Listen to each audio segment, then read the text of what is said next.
Ladies and gentlemen, welcome back to SIMseniors. We do apologise for the delayed start, but we are going to be getting going now, and we are about to join our racers trackside for the 8th round here in Season 7. This is where the championship is going to start wrapping up here, folks. It's going to be quite an interesting one. Now, we are going to do things a little bit differently, just owing to a difficulty in time and a little bit of a time constraint. So we will be very soon jumping in to the racing in full. And this is where we are going to see, of course, the drivers show their stuff, show their mettle. And we will, of course, find out in a real time, just coming out of qualifying, seeing what the drivers are capable of doing. Of course, tonight it is out there in COTA, none other than. So we are going to see them in full force. Of course, you've got that iconic uphill turn one to the left before diving back down the hill through that first sector with all of the twisting left and right chicanery before the back straight and a little bit more of a technical section before finishing the lap. Plenty to look forward to and plenty of racers to be excited for. Of course, you've got your spotter's guide, so for the gold class in the white numbers, for the silver class in the silver numbers, and then for bronze in the red. People to watch out for. In the gold, we have Lindblom, who's thoroughly dominated the seasons thus far, and will be, again, another driver to keep an eye out for. So we will see them, of course, out in full force, and we will see what they are capable of putting down on this track.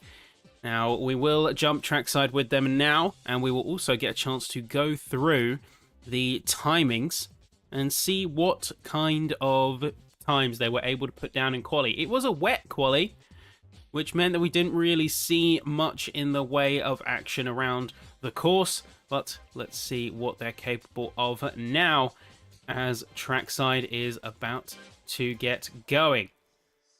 So first off, it is going to be Lindblom topping the sheets, and it is going to be a solid one at that. I believe it was a 2-minute 5. And then you have Gaimart just behind in second place for gold, followed by Peter Wolfsland in third in the Bentley. Then you have Oscari Herme, a driver who really has taken the fight to the front in the recent rounds, and taking the top spot for silver, followed closely by Colin McNair and Thomas Linatus. Following that, you have, of course, the bronze denoted by the red driver numbers, and Aldhouse is going to take the cake, followed by Hughes, and then followed by Wilson as well.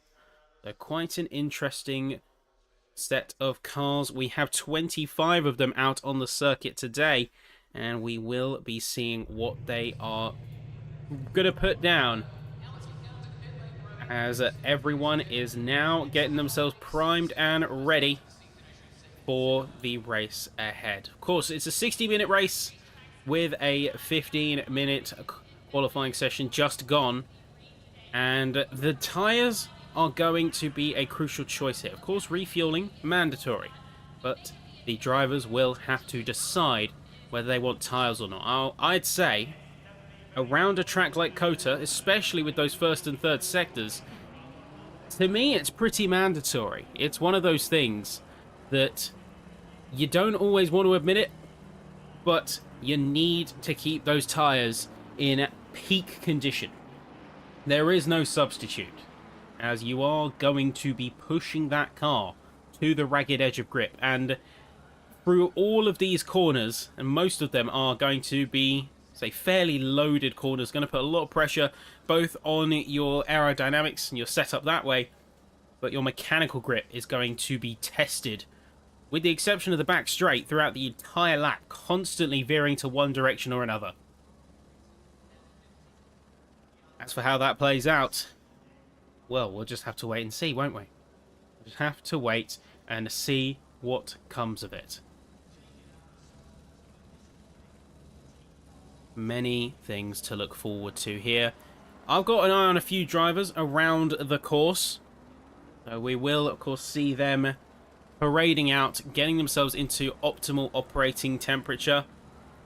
I'm going to keep an eye on Larson this round. Patrick Larson, though, was a bit further down in the quali order, qualified 5th in class, and does seem to be under some substantial pressure. Now, if Oscari didn't have any penalties, lost 16 penalties, or 16 points on said penalty, he would be at the top of the order. Larson would be a single point behind Oscari if he had a completely clean record. But we, of course, have to consider that the penalty points are quite an important factor. We have Colin, who is in 4th in the standings with 32 points being deducted for penalties. The rest of the classes are a little bit more straightforward or less severe. Those are probably the highest profile examples, because you have Gayamar currently in 7th place in the championship for gold. Despite being a front runner, he's been hit by 23 points worth of losses, which has only displaced him a single position. But if you realize that that would have been deducted from the other drivers' races above him, then it suddenly gets a little bit more complex. Mathematics gets a little bit messier. But no time to think about that now, as we are about to get going, and get going in full force, as we are now ready to see these racers make their way out for what I can only describe as quite an electrifying set of races about to transpire.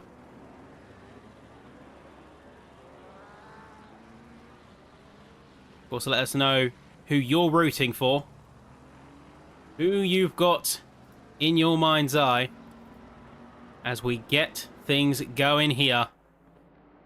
Liam Blom leads, and as soon as race control gives the all clear, that is game time. That is go. And for the 8th time out of 10, the track is going to be hot. Everyone's slowing down now to 50 Ks, or just under 60. Be a bit of a wider arc, racing to get position back. As soon as those lights turn green, it is time to go. Them all filing their way, making their way up to line. Track is hot here in Kota. It's about to get nice and toasty. That is green light. It is a go, and we are away with the drivers. The mad dash has begun. Already 3-4 wide. That's going to be a dive down the inside. Wolfsland and Game are both going either side of race, or pole position sitter Liam Blom, as he is going to duck back and let the McLaren and Bentley past a little bit. Meanwhile, we have Oscari, who is going to be fighting alongside Leonardo as they are going for a little bit of a scrap. That's a spin. That is a sideways Leonardo. He is going to he's going to drop all the way down, and that is going to immediately be Homer, who is much further away. Not sure what happened with him there, but we do see a bit more chaos further around this field. Peyton has managed to get himself up to P10. The top runners are starting to find a bit of space, find a bit of balance, but this is not going to stop some of the others. Aldhouse on the attack. Is going to go down the inside. Nick Coolan is in the crosshairs, getting a bit of a bump from the other McLaren surrounding. A little bit dicey. You can see one of the Porsches, I do believe that is Mansell, tucking deep to the inside. Meanwhile, Liam Blom has managed to displace Gaimar out of P3. We do have a fight going on through the back straight and heading into the heavy braking zone that is turn 12. See Cutler having a little bit of a pot shot between himself and Peyton. Looks like they're a little bit deep there for Dave Marsh. This could be an opportunity for the Aston. Keeping it parallel all the way through the multi-apex. 16, 17, 18. He's still going to remain committed to the inside. Big contact between the two. That is going to thoroughly put Cutler out of the running there. That was not a ideal situation at all. He's waiting for the chance to rejoin the track safely, bumping across those curbs. And he's going to be all the way down in P24, even behind Leonardus, who has gone into the pit. Liam Blom, meanwhile, closing in on the top. Wolfslener is going to be in that firing line, but not to be disturbed. That is Peyton peeking down the inside on Dave Marsh. Of course, he's going to be reeling from that altercation with Cutler, and he's got to keep a cool head if he wants to make this work. Peyton's managed to get himself into P8. He's leader of the pack of the second set, with P7 through to P1 all running in their own pocket. They have been displaced further down the order. See a bit of contact here and there, left and right. Drivers just scrambling for those early positions. They're crucial. You set yourself up for the later race stint.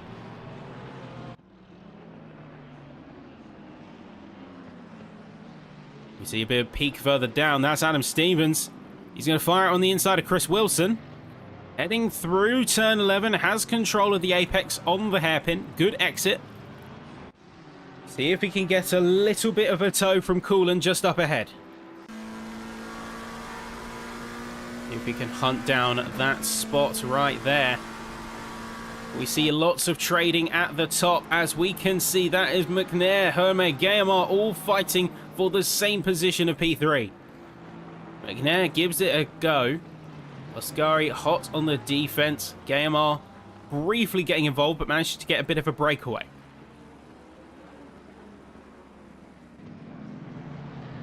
Well, Patrick Larson, remember, current leader of this championship, is going to be riding the coattails of Paul Hamby, our bronze successor. You're going to have quite a bit of work ahead of him. We check in with Wolfslener as he has been passed by Lindblom, and this is where we can start to see a familiar sight. Lindblom will have a shot, a passing chance at getting away, but he needs to absolutely nail these next couple of laps. Wolfslener will have the advantage of the slipstream, particularly through turn 11 and into the back straight. Got to keep his wits about him, that one. We'll see where he can go with it. Scari in much of a similar situation. Pack 1 through 7 remains divided from the rest of the racers. Larson tailing behind Paul Hamby, but Hamby is starting to drop a couple of seconds. But really, we are starting to see multiple packs form across this map. We see that is going to be McNair going a little bit deep there into turn 11. Going to compromise his exit somewhat, bring him into the crosshairs of a certain Lamborghini in orange. We'll check in with the rest of the field now, as we can see that is Mark Hughes and Johan Larsson going for a bit of a tussle between the two as they head down the start, or not the start straight, the back straight. He's going to be very much closing in. Hughes teeing himself up for a move here, heading into turn 12. Is he going to commit to it? He yields back a little. Space was left by the number 848 car, but it's not going to be a risk worth taking. Prioritizing peace, prioritizing that smoother race, sometimes paramount. Who knows, it might pay you back dividends later. Patrick is going to be closing in sharply on Hamby. Kind of running the edge of grip a little bit here. I'd be concerned if he was overdriving the car.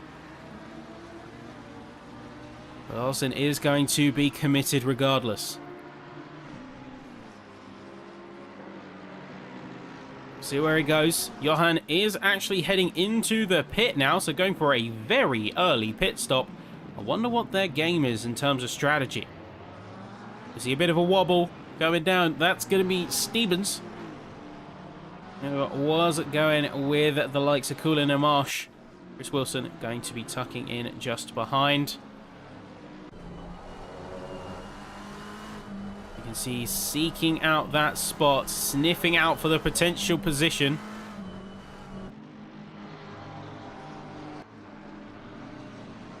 Trying to peak it even potentially alongside Coolan. But he's flanked on either side now. Has to be very careful about how he runs this.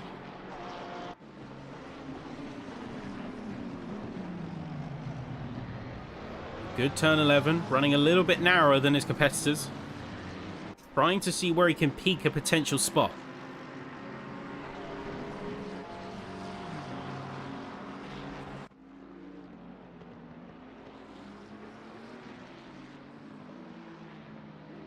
He is going to aim down the inside. He's going for it into turn 12. He's going to tap. And that is going to be a very dicey move all of a sudden. That is Wilson getting caught in the crossfire as Stevens is going to go for the move on Nick in the number 51. He manages to get back out of there.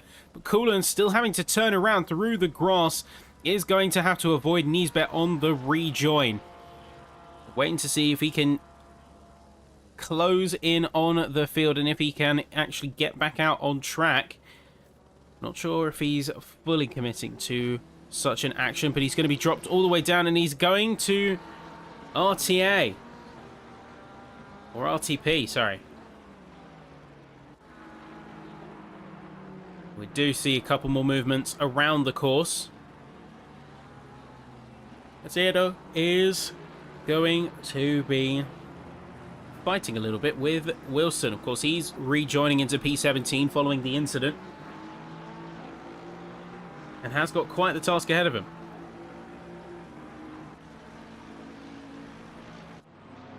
We meanwhile have a couple of scuffles happening on the course. We have Ascari who is chasing down Gamal right now.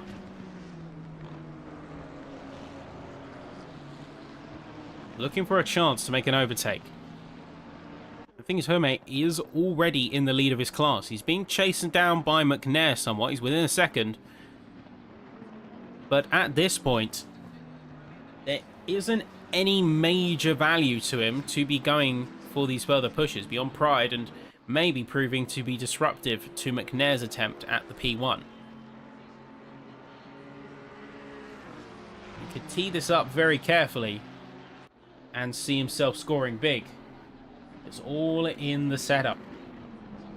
McNair still peaking narrow, although justifiably not looking to make a move just yet. You can see this is going to be Marsh and Stevens tussling for their position here. There's some switching back and forth. They're jumping back and up, looking at the position. Teeing himself up quite nicely. That's going to be a very well executed run through turn 15. Switchback potentially coming in from Stevens. He's going to hold the inside through this multi-apex right-hander. And it's going to be Marsh who takes the drop on this one. He's going to be displaced down to P10. Not out of the fight, but certainly being told to take a bit of a breather by his fellow racer. 666 car was being hotly contested for the position by the Shark Bite Porsche. We do see as well, this is going to be Hughes peeking for a chance on Chris Mansell. We're seeing drivers be a little bit more conservative here with some of their moves. Don't always have to go hyper aggressive, and that's okay. We check in a bit further up the order. We can see Hamby was very close, but has dropped the spot to Larson. In fact, the top 5 are now thoroughly separated from the rest of the group.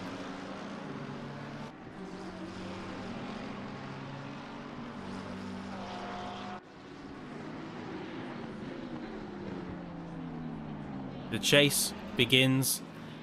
Many drivers are trying to set themselves up for a good run through these next 5-6 laps. Average times anywhere from 2:06 to 2:08 around this course. We've got that's overall race pace. The best qualies were looking at around the 205 region, but this was also with suboptimal conditions, so worth keeping that in mind as with a pinch of salt. Hughes is going to peek down the inside. He's going to go very narrow heading into turn 12. Is there going to be a full commitment? Yes, he is. He pulls up alongside the number 5. That's going to be an attempt at the move through turn 12, but Mansell holds firm. He takes the apex through turn 13, not going to allow a switchback from the Ferrari. Keeps it close, but no cigar. Well executed defense there from Mansell. Let him put himself out of position, but then closing the door when the time is right. So this trio is going to continue to be at odds with one another, especially now that North is going to capitalize on Hughes' mistakes to close in and potentially make up positions.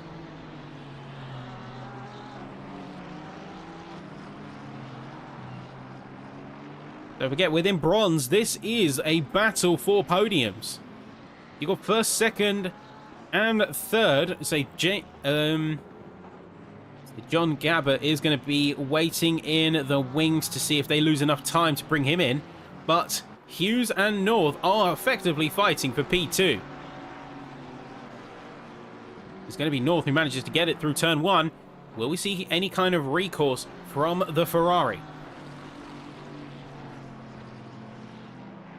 We'll have to wait and see with that. Let's check in on Colin, as he is going to be chasing and really closing into Oscardi now. Fight for the leader silver. Will there be a chance for him on the cards? Closing in a little bit. This is going to be a suitable chance for the R35. Going narrow. Holding the apex of 12. Oscari has to take a little bit further of a line. He's going to remain side by side though through 13 and beyond. McNair with a very good commitment, very strong commitment, but the double apex is going to land in the Ferrari's favour. Oh, saying that though, big snap of the rear axle. McNair has to take evasive action and does in fact gain the position, albeit with leaving the track. Though if it's to avoid an incident, I'm curious to see what the steward's verdict is on that one. There was no contact made. No foul play to speak of between the two drivers. But did technically leave the track to gain a position, albeit to avoid an accident. So that complication of context, we'll have to of course wait and see.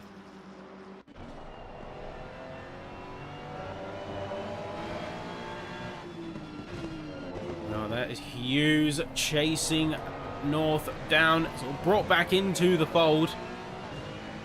He's thoroughly dropped off to Mansell.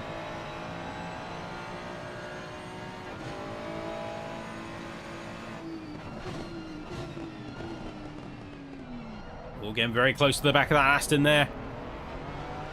Very dangerously close. Almost could have ended in tears. It's about keeping that space available should things go disastrous. Somewhat akin to if you were doing a driving test and leaving certain amount of car lengths or certain amount of time distance. There is a, albeit much smaller, safe distance between drivers. In the case they make an accident, otherwise you could get caught out like we just saw with Colin.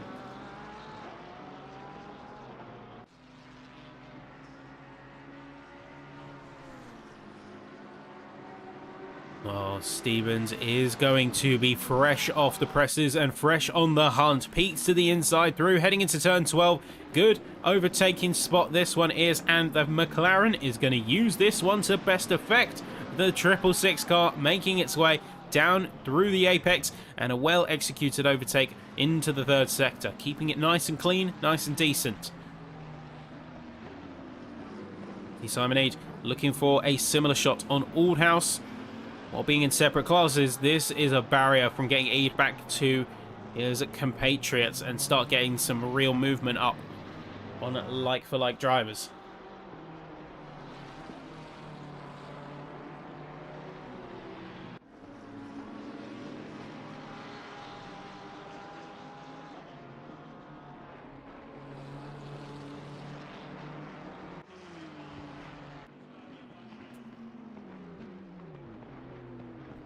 It's going to be Oscarin. Was having that little wobble, allowing Colin to get by. How is he going to be able to take that? No doubt that he's going to want to retake the spot, retake the position. Could tee himself up to do that into the third sector if he absolutely nails this complex of corners. He is within that close proximity. Very much is on the table.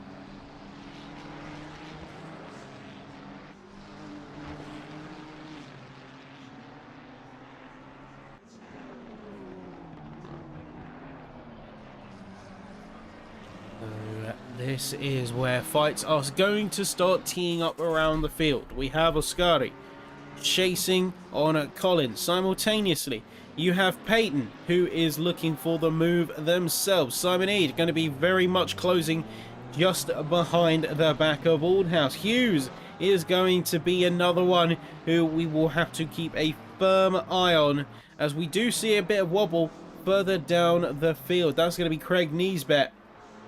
We do also have a couple of moments to discuss. This is going to be Peyton chasing and going for it. He is going to get past Hamby. Can he keep it? Will he maybe run too deep?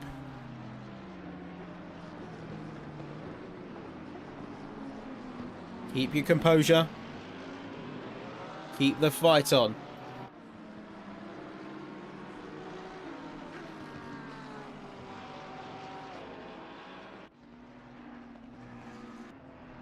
There's Scotty doing much of the same.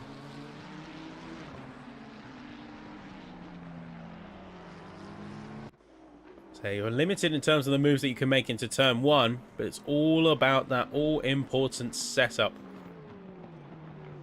Let's take a couple of looks at a bit of a review with some of the incidents that we may have seen. So this one's going to be for Alex and North, and we'll catch up with exactly what happened to him. So bumps a little bit wide, goes onto the curbs. This is going to be an overtake from one of the Ferraris. You can see they go in. Looks like that was just the overtake replay. And then he's going to continue to fight with Gabbett. They do remain in close proximity. Neesbet looks like they are running quite slow. Maybe struggling with their car somewhat. It's not allowing them to bring the major pace. But then a familiar sight. Now 9 laps in. 20 minutes down. It's going to be Oscari chasing on Colin. Now Colin is not going to take that one so lightly. As you can see, that this is going to be a defensive challenge. McNair peeking to the inside, taking slightly narrower lines, suboptimal, but needed to establish a good defense. Let your opponent know that you mean business with your challenges and with your defensive strategy.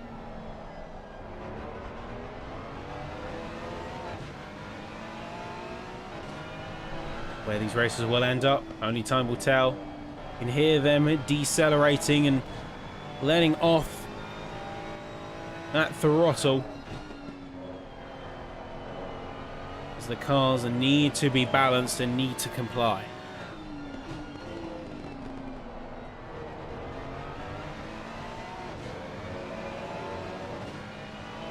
Well executed here.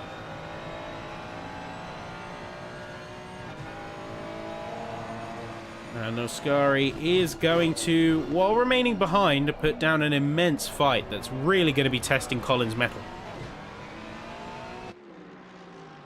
Hamby is currently in 10th, has seen a little bit of a drop, but not an insurmountable one, as there is going to be a chance for him to go for it if he can just catch up to Dave Marsh.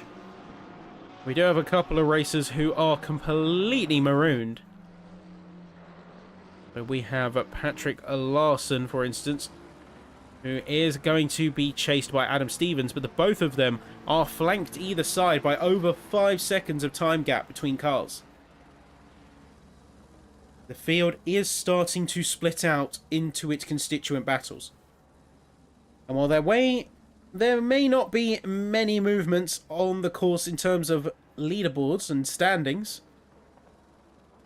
there is going to be plenty of work being done to close those gaps, to bring those other drivers in, and eventually to put some serious pressure on with the hopes of taking the opportunity, taking the position itself.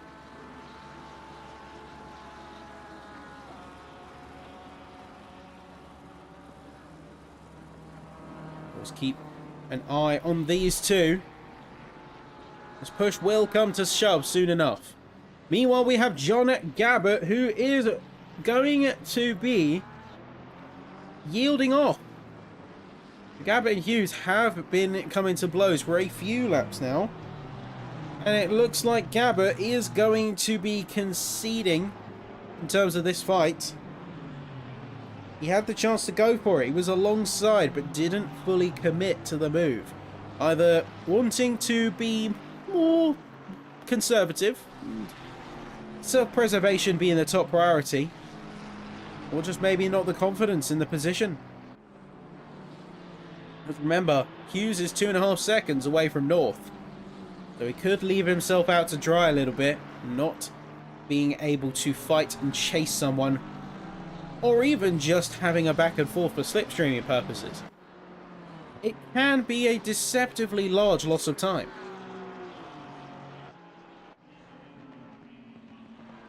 We'll see how Patrick is chasing down another McLaren. This time it's going to be Stevens. Two of them running tight and running close.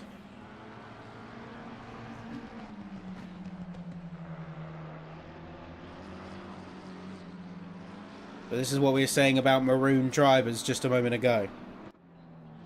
They don't have to see everything to know these drivers mean business. Check in a bit further away, as this is going to be Homer, now recovered to P20, albeit with the pit stop in tow.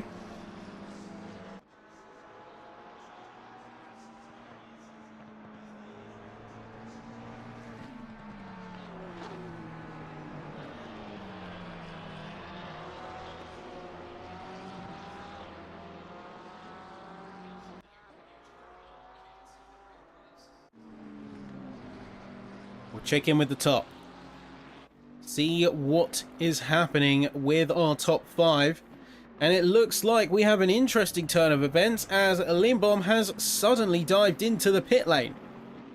Not to be expected from the race lead, but it looks like they are going for a bit of a change in strategy, as that is a quick pit in around the halfway mark of the race.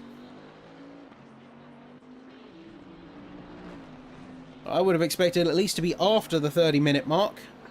We do see that Lindblom likes to take that equal lengths distance strategy. Does sometimes get undercut by his opponents, or overcut. So he is going to be dropping down the order quite significantly. And it looks like the best he's going to be able to do when he gets out is just put the foot to the floor and pray. He's coming out now. That is going to be, I believe, a P18 for him when he emerges from the pit. Yes, just behind Vasuri. And then this is going to blow the fight right open. KMR, McNair, Hermé, all in fighting times, and going to be showing their speed in full.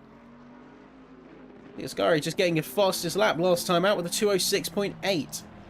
Really does have the pace on tap, and he's proving that. Just needs to link that together with some racing consistency. And now we will see a chance for him to showcase that. as the both of them are going to get very close to the back of Gamma. The real fight is between each other. Though to get silver in this bracket of position is mightily impressive. That's a real testament to their competitive spirit, their ability to handle a race course. But who will handle it better out of these two? Guess you'll have to stick around and find out. Only calls for it. Everyone else has started to displace one another for their position and hold it by at least a second. So barring these two right here, everyone has got over a second gap to another car. We were seeing an average of about 2 seconds distance per car. And this will, of course, be a concern for those who intend to run close and maximize having a car to follow.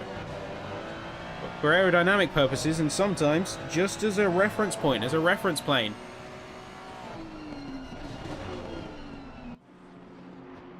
We will see that John Gabbert has started to close the gap onto the Aston.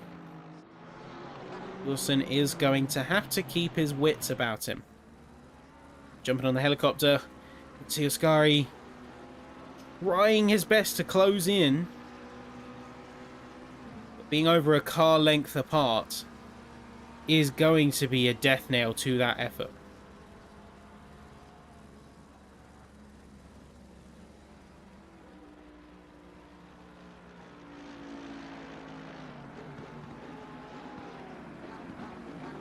Ascari is going to see whether they can take a chance. They're going to be very close to the back through turn 15. Looks like McNair had a bit of a wobble and went too narrow, so couldn't get the push down.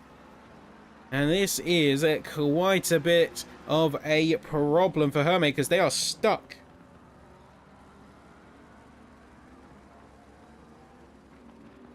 They are certifiably stuck. And, oh, going way too deep. He's going to miss the pit lane. That is quite troubling. He not only tries to go for the pit lane, but misses it, overshoots. And he's going to have to go out again. So his strategy may be compromised. Hermé is quickly losing steam, as Eid is going to head into the pits. A couple of other cars have already done so. So Mansell is going to be in there joining him. And now is the test of who is going to be the driver that takes most advantage of this situation. Gabbert and Wilson now reunited, very close proximity to one another, and have a lot on the table. Hermé has dropped by 3 seconds. Quite an astounding level of drop in just a few short corners time. I wonder if the confidence has been struck, or whether there is a strategic element at play. With him missing the pit lane, he could very much be in a scenario where he's trying to lift and coast for his life. He might be running on fumes in that Ferrari. And you can see just the amount of pace difference between himself and Stevens. As Stevens is going to get the easy overtake right now. I think he is going for that lift and coast. He just doesn't have the capacity to full push like he normally would. The car is veritably rolling. It's going much slower than the surrounding traffic. So I do have my concerns as how he will find this final couple of corners. How much has he lost from this strategic blunder? Is he barely making it through? Patrick Larson going to inherit the free overtake here. But now has to duck in, has to nail the entry, and is going to get it this time. Finally, that is going to be Hermé, along with Stevens heading into the pits. Use Wolfslemer, Gaimart, McNair, and Larson as your top 4, who are the drivers to watch for position this session. While we jump a top further, Gaimart getting himself his own space, 2 seconds from McNair, and 7.7 to catch up to Wolfslemer. Bit of a concerning feat. If he can accomplish it, though, be immaculately impressive.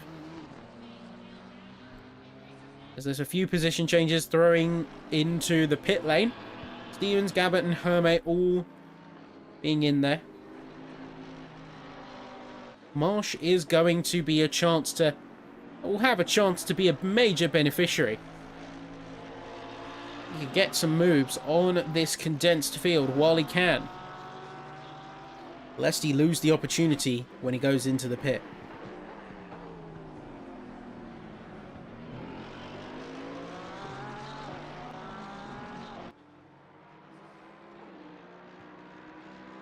We'll see a couple of cars now make their way out. So Hermé is going to be emerging in P19. That is going to be Stevens in 17. A few seconds ahead. And then we have John Gabbett, who's also making his way out. And is going to be towards the bottom of the order. But that is the way that it needs to be.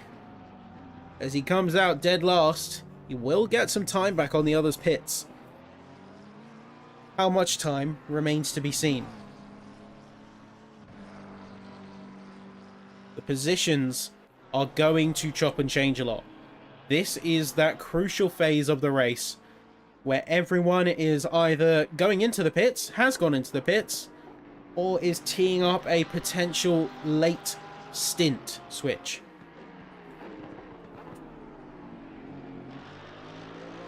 Either way, the fight is on. And there will be winners and losers. The championship standings are going to hang in the balance for many of them. And this is where the drama lies.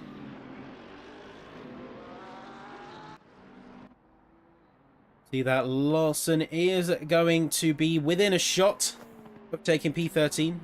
He is in the crosshairs. Tucking in behind the Porsche.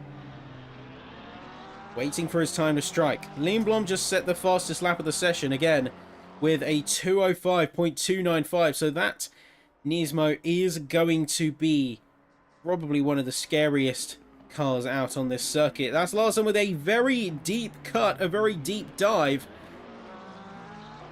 And a move on Basuri. After a little bit of a defense from the Porsche. Takes spot and takes point. Yeah, Lindblom is going to be a threat to many out there. Chris Wilson is going to head into the pit lane and join the large cohort of the field, although majority of them still have yet to pit. We have ourselves a situation where out of the 24 drivers we have remaining, we can see that exactly 12 have yet to go in.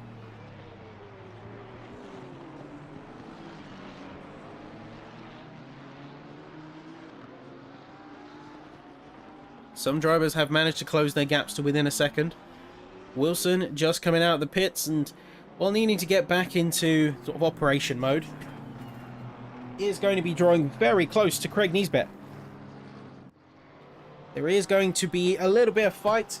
And we can see that Nisbet is going to yield and relinquish the spot fairly calmly without challenge. Could we be seeing a similar situation that we just saw with Hermé? Is he struggling for fuel?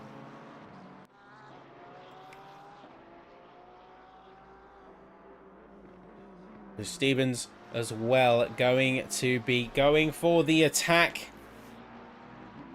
As there is Robert Homer, who we're on board with now. Number 6 getting overtaken by the 666.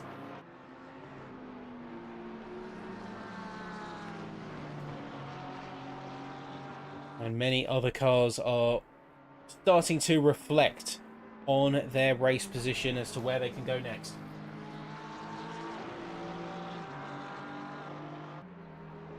Of course, we hope you're enjoying the show as always as we come up to the final 20 minutes of the race. Of course, we have tonight and then we have 2 more rounds left in this championship. You've got Italy and then the finale that is headed to Suzuka. So we will, of course, be giving you the best coverage, the full coverage, and you'll want to stay here for that. So if you do enjoy what we do show the stream a little bit of love, as well as getting subscribed to YouTube so you don't miss a thing. We see there is quite a bit of tussle as Liam Blom has managed to gain the few seconds needed to catch up to Hughes, and now is going to be in the tail of North. So he is going to also be making it a double, so that is 2 moves in the span of 2 corners. Liam Blom on fire right now as he is on a mad crusade. He's on a mad hunt to get those spots back. And even with a pit stop under his belt, he remains undeterred. A 2:05.0 was his fastest lap just there. Closest you're going to get from anyone else in this field is going to be a couple of cars. You have a 2:06.8 from current race leader Wolfsteiner. You have a 2:06.845. That is going to be, in fact, 5 milliseconds slower from Oscari Herme, and then a 2:06.7 from Adam Stevens. Nobody has cracked into the 2:05s, let alone a 2:05.0. This is the kind of pace that Liam Blom is commanding out of his car. Ridiculously fast. And scary, if you're anyone else. Here we are, final 20 minutes now underway. We are seeing a few familiar races push out. Start to make a mark for themselves as Hughes is going to be in the pit lane now alongside Ero. And there is the Porsche pulling up in the background. I'll say there's some very commendable performances out there tonight. We have Aldhouse, for instance, who's kept his head down, he kept things out of trouble, and is now going to be sat in P8. Almost like lying in wait. He didn't have to go hyper aggressive, he just needed to put down some good laps and some good time.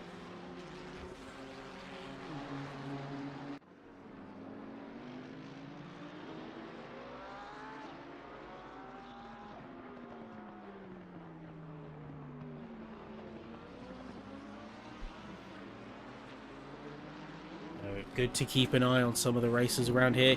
You have a familiar sight as Liam Blom is going on the chase. Aldhouse is in fact going to be yielding fairly quick. Doesn't really want to make a challenge out of it because I think he accepts that they're in 2 different races. One has a pit stop on the other and is still overtaking cars. Not a racer you want to trifle with necessarily. I think Aldhouse going for the cleaner approach and opting to let him go fly akin to blue flag rules might be the wiser play. It's not going to benefit you to have that kind of challenge. So now we do see that Herme is going to take a position himself. Homer has overextended and gone too deep into the turn 12 corner. And this is going to leave him wide open for Oscari to take the attack, which he did do.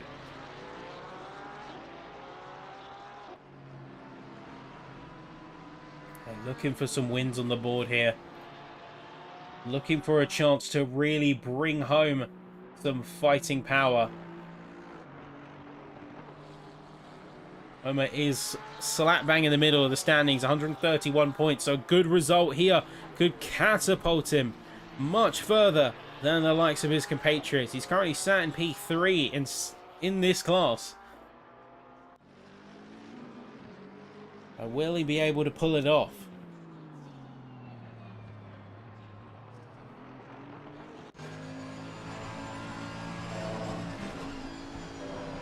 See Peyton having a little bit of a wobble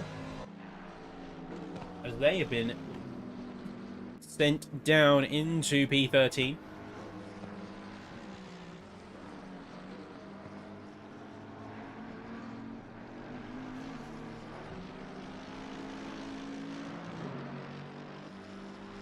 So the racers are out in force now.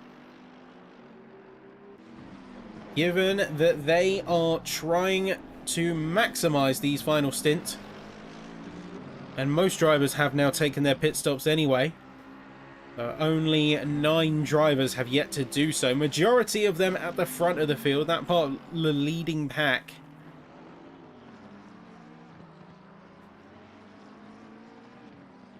We will lie in wait as the field is challenging for a potential.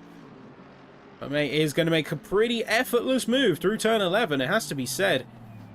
Very smooth, very clean. No drama and no fuss.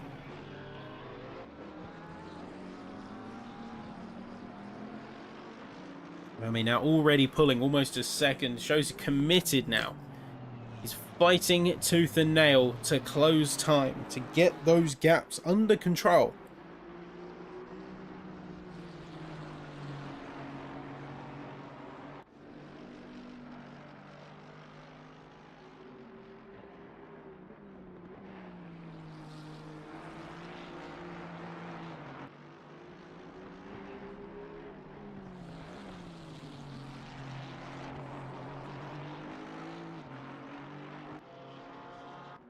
Let's check in with some of the others on the field.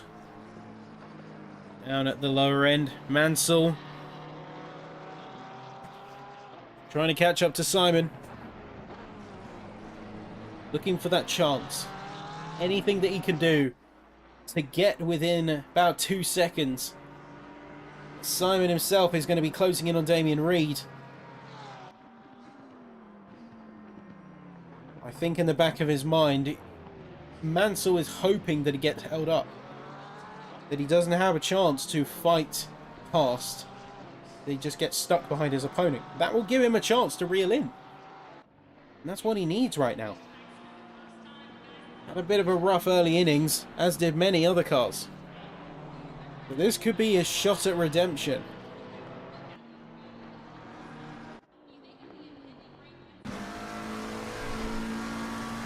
Game art being met with the open track, the open road, and has a chance to breathe, to make something of it, to push forward.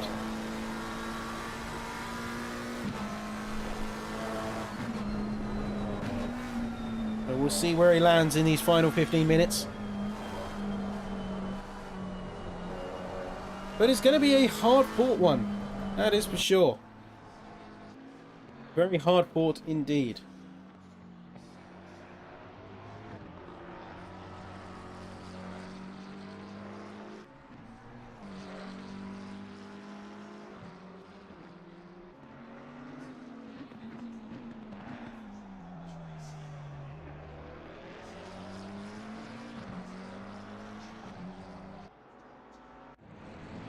We start to see actually quite a quartet, or a trio, sorry, of cars. They've started to assemble themselves down in P17. So we've got Damien Reed currently leading this queue. Simon Aid about 0.8 of a second behind, along with Mansell, who is on the defensive as he's trying to just get some consistent lapping down, I think, at this point. He's not had the greatest of times, and while he will push for the attack, he's not going to do anything crazy. We do see a lapped Nisbet. And then Simon is going to peek down the inside, but is not going to be committing to any kind of moves through corner 1. I think a very wise decision. And being realistic about it, it's a tough call to make if you want to go for a move through turn 1. If you mess it up, you compromise your speed through the entire rest of the sector. It's a judgment call. But like any other, drivers have to consider and weigh up very carefully. If I was in his position, I'd play it a bit safe, like he's doing now. Don't over or underestimate your car or your opponent. Take a balanced view and see where he could land. But saying that, looks like we will have a wild card coming in.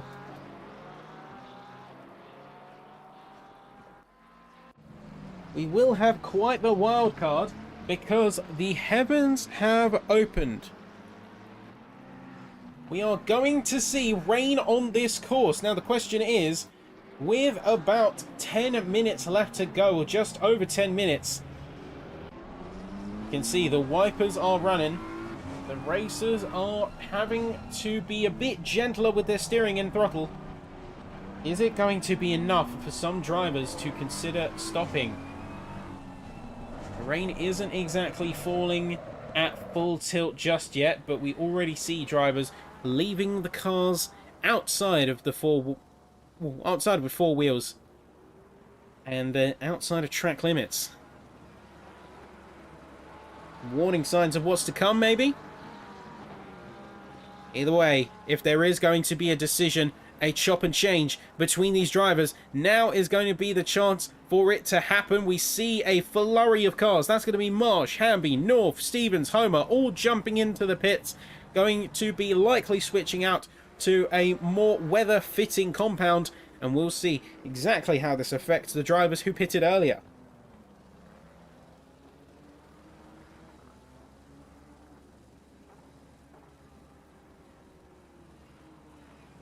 With many racers now going in. Aldhouse, McNair, Gayamar, Wolfslener still staying out. Actually saying that, Wolfslener literally just went in as soon as I mentioned such a concept. And then we have Gayamar going in as well. Is Colin going to follow suit? No, Colin is staying out for yet another lap.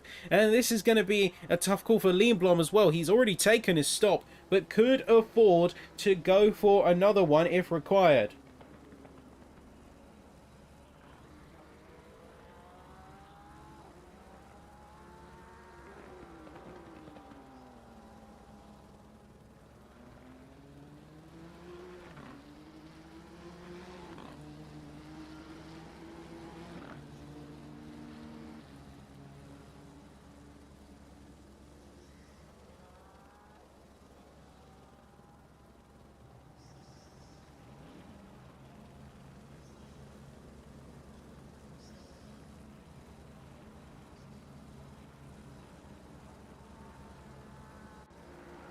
Let's check around, see what's happening,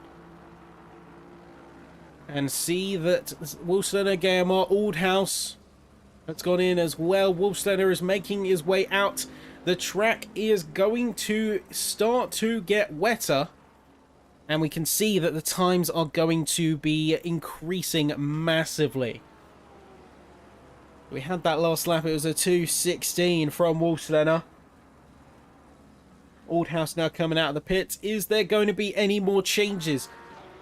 McNair is making a bold choice to stay out a little bit longer. And this will be make or break. The field has not got the luxury of being able to quickly jump through. Looks like we have got a bit of an incident. This one's going to be for none other than Damien Reed. Let's get a bit of a replay and see exactly what happened here. I think it's a very easy mistake to make. Just coming through turn 12 out of 13 here. Was there a little bit too much of a button push? Yes, there was. Jumps onto the curbs when they are going to be much more slick. And this is game over for him. We do see some accidents as well around the field as they're all going to be fighting, slicing, dicing. That is in the wall. That is Mansell slapping the wall in the Armco like it's going out of fashion. There we go. He's in feed 15. That is going to be Colin now heading in. And Lindblom is going to be chasing the top, chasing the chance. He's got a 2:18 on the clock. How is that going to compare to our wet tyre? He's going to be making his way round. Wolfslener could be our benchmark. Of course, after this lap, they will be on full core.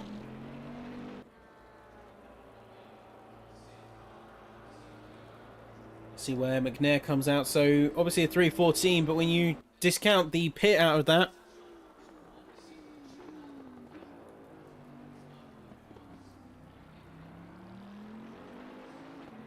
Suddenly becomes a lot more interesting. McNair soon to emerge from the pits. Lenatus, Larson, both going to get a chance and get the jump on him. Herme is going to be a bit too far back to capitalise, but there you go. That is McNair jumping into the new set. Now, with the rain coming down, the drivers have to avoid those curbs. Like their life depends on it, because it does. They can't be pushing onto the curbs. They will seriously destabilise the car. The Oscari is massively struggling. Oscari is into the gravel. Has to take to the escape. Re-emerge in P8. Not have a good time whatsoever. Johan Larsson is in his crosshairs now for McNair. This could get very interesting very fast. As that is a peek down the inside, a very narrow run there for Colin as Johan goes too deep. P5 for the Nismo right now.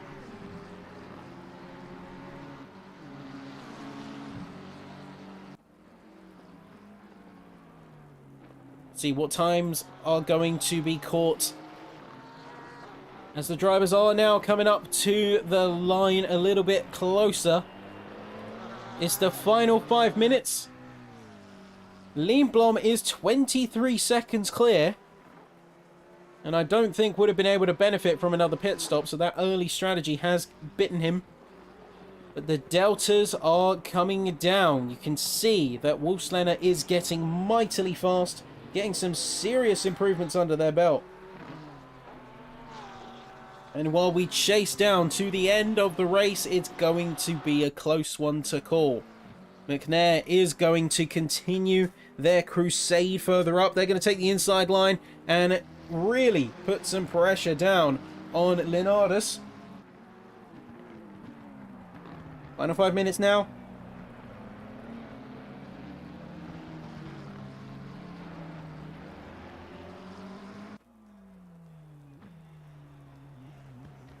McNair is on a crusade, is on a mission, and we'll see how he can make the most of that. Cutler is going to drop a position following a mistake to the back of Dave Marsh there, and you have a couple more cars who are now in the pit lane as well. Gabbert and Hughes, I think, had a bit of a moment as they are going to make a quick dive, as we will see. Let's check in and see exactly what happened. So this is on board with Mark Hughes now. This is the replay cam. Incident between himself and the number 5 car. A bit of a wobble. And coming out through the end of the first sector. And oh, that is some serious contact between himself and Mansell. Does manage to keep it out of the wall, very luckily. There's not going to be a happy bunny about that. They are going to retire swiftly to the pit lane. And I don't know if we're going to see them here again. No, we are not going to see that car around this track anymore. Number 495 has retired. And with only 4 minutes to go, I have to wonder...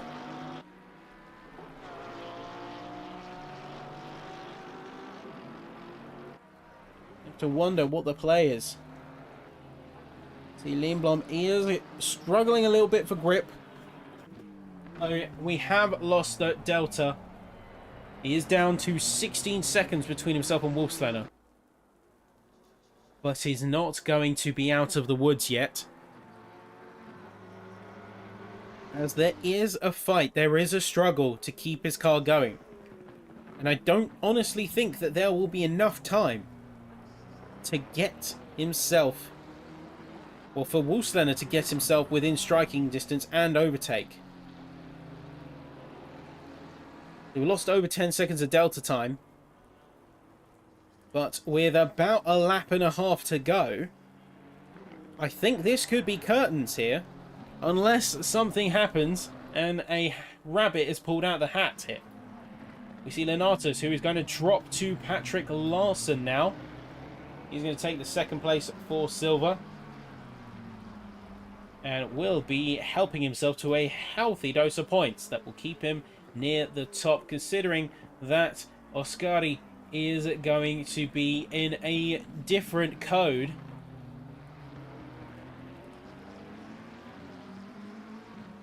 They're down in P8. It's still a respectable position, but it's not going to yield the points that he wants with this championship being potentially in sight for him. Well, we will see a drag race happening as the final corner is going to give way for Alex North to chase down and overtake Paul Hamby. Down in 14th, that Lambo has not had the best of days. A good start, not quite working out. Homer is going to get an overtake on Ida. And then John Gabbert is in those pits.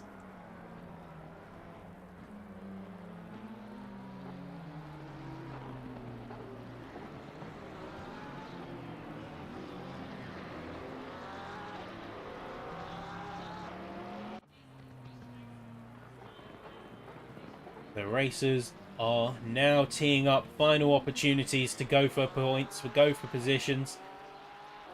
It's going to come down to the wire.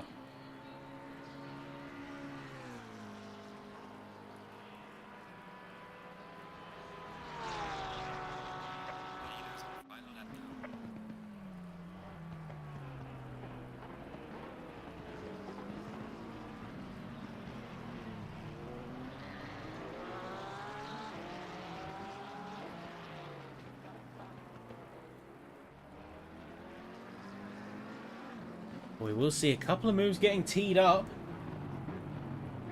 We do see that there is going to be... Oh, that's James Payton. He's gone off track. P15. Oh, no. Corner 15. And a P11 is going to be dropped out. As Aldhouse could even be teeing up something of his own.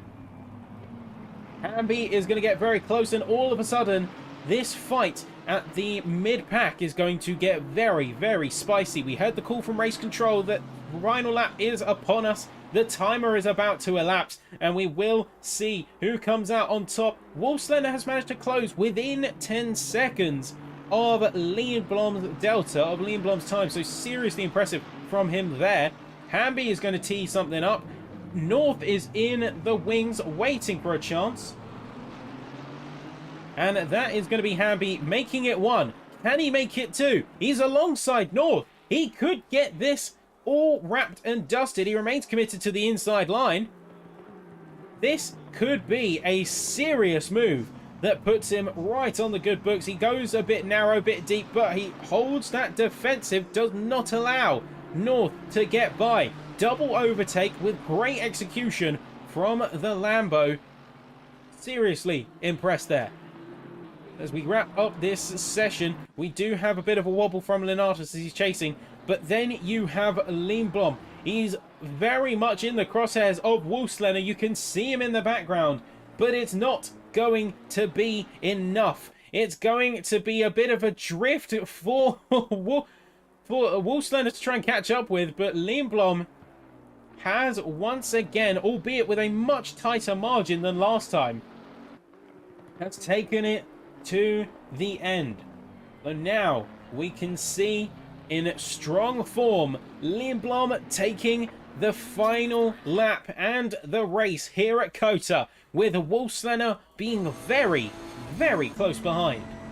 Seriously impressive job from the Bentley to almost completely pull it back from a 28-second delta. That was an immense final run, and great driving from the both of them there. Guillemot is going to be making his way now through these final few corners and up to the start-finish line. Impressive from him there, and that is going to round out our order for the gold class in your top 3. Meanwhile, there is going to be a strong win coming out, albeit by the skin of his teeth.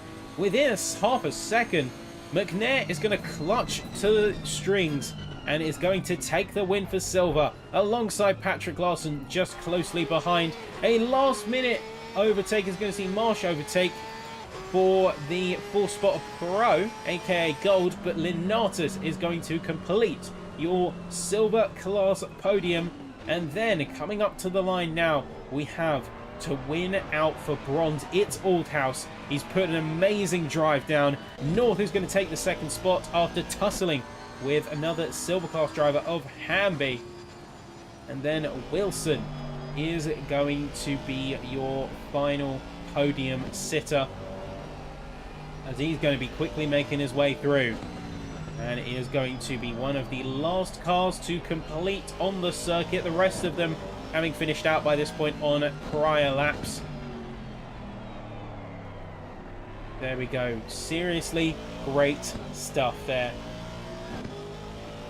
And what a run indeed. Unfortunately, we didn't get to see Hughes, Gabbett and Coolan make it to the end, but a great run nonetheless from the entire field. And you can see them all lined up in full. That, though, is where we are going to take a retreat from the racing, folks. So you will want to join us next time out. Of course, brilliant job all of the racers have accomplished out here, especially that last minute upset with the weather. It's going to be a interesting penultimate round next time out. We do head to Italy. We do head to none other than the Temple of Speed itself. We head to Monza, and we are very much looking forward to seeing you there. Of course, it's a week's break in between, so the final 2 rounds are going to be on the 3rd and the 10th of December. You'll want to be there, folks, and you will want to catch every moment. For now, though, of course, thank you to everyone who has been watching. My name's been Ben Satsford, and I will see you next time in 2 weeks for Italy and for the penultimate round of the Season 7 Championship.